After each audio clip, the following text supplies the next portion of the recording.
আমরা আজকে চলে আসলাম এই 20 বিঘার ঘেরে।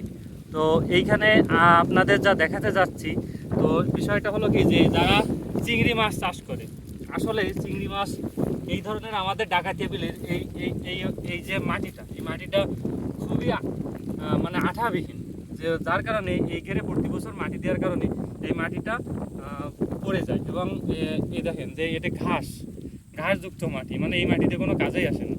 তো যারা চিংড়ি মাছ চাষ করে বা সাদা মাছ চাষ করে, তারা এই দেখেন এই ঘেরের পাশে এই যে নেট দিয়ে এইভাবে পাইলিং দেওয়া আছে।